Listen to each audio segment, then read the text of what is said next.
Hey guys, how's it going? Jim here, reaching out to you from my home office. Well, actually, my office at home in downtown St. Augustine.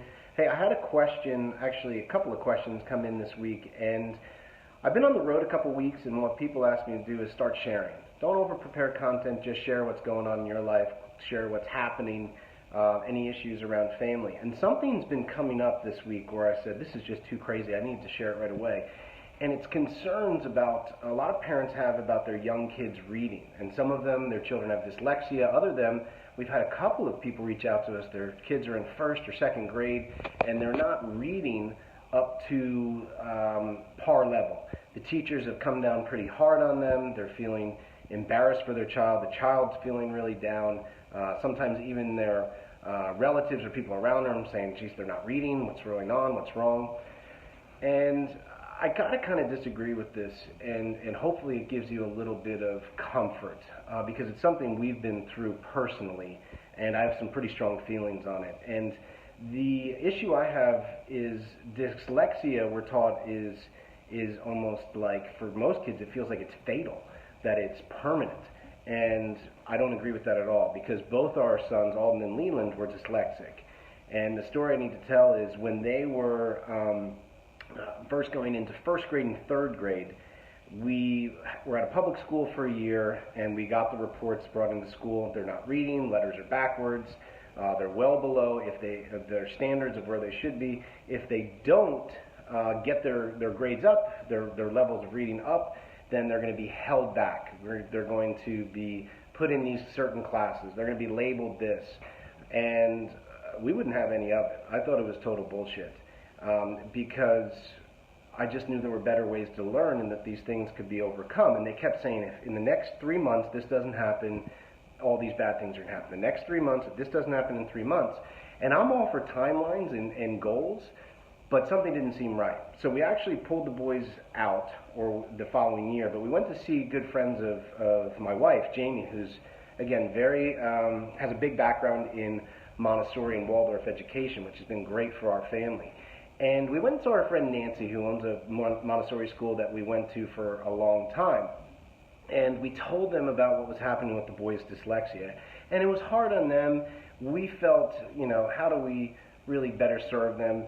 And we said, look, they keep saying if in the next 90 days we don't have this done, so we have 3 months. And Nancy, who hopefully will watch this because we love her, she stopped and just said, look, why are we worried about the next 3 months?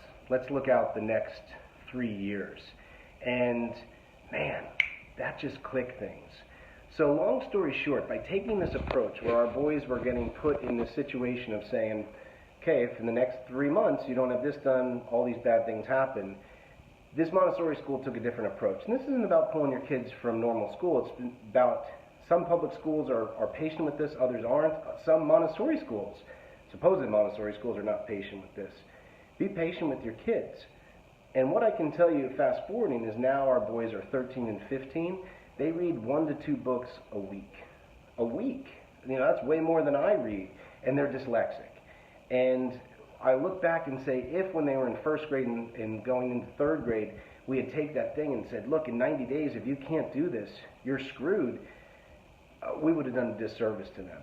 And I think that's the way you have to look at it for your kids. Again, the only reason I'm sharing this today is because so many of you, it was like 4 or 5 people reached out and they were having these almost panic attacks. My kid's not reading up to a level, they're dyslexic, they'll never get it.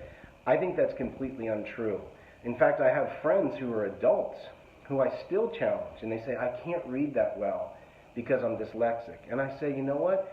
That's an old programming that was put in your head long, long, long ago. You got to get it out. And I give my sons as examples, and that's not to over-promote them. I'm just so proud of them. I think anyone can do it. I don't have dyslexia. I have lots of other conditions like ADD and fun things like that. But when it comes to dyslexia and not reading, be patient with your kids. Remember what Ms. Nancy said. She said, let's not look at the next 3 months. Let's look at the next 3 years. And if we give that space, we'll get the results we want. Don't worry about this accomplishment in 90 days. We want our kids to be able to read and not be afraid of it. So take some of that pressure off and push back on the schools. If you're not happy with that and you don't agree with it, give them a piece of your mind. I'm all for supporting teachers and schools when they need discipline, like if your kid's getting out of line and you need to discipline them, you should support the school. But when it comes to developmental learning, like my wife has taught me, sometimes it takes a little more time for that reading gene to kick in. And even with dyslexia, it can be overcome if we're patient and incrementally growing. So anyway, I hope that helps. A lot of you in the community have been reaching out. Dyslexia does not have to be fatal. It doesn't have to even be permanent. Make sure that you give your kids some space. Challenge the schools if they're putting too much pressure. If they're in first and second grade and they're saying 90 days, 3 months, they don't read, you're screwed, question that. It's not true. We've been through it. It's been one of the biggest ahas of my life. Don't look at 3 months, look at 3 years. Be patient with their learning, and things will develop. So hopefully this helps. Just remember, dyslexia doesn't have to be permanent. Being behind in the reading right now in first grade, who cares if they're in first grade and they're reading at a kindergarten level? Who really cares? Be patient, let them catch up and grow naturally, and things happen good. Talk to you guys soon.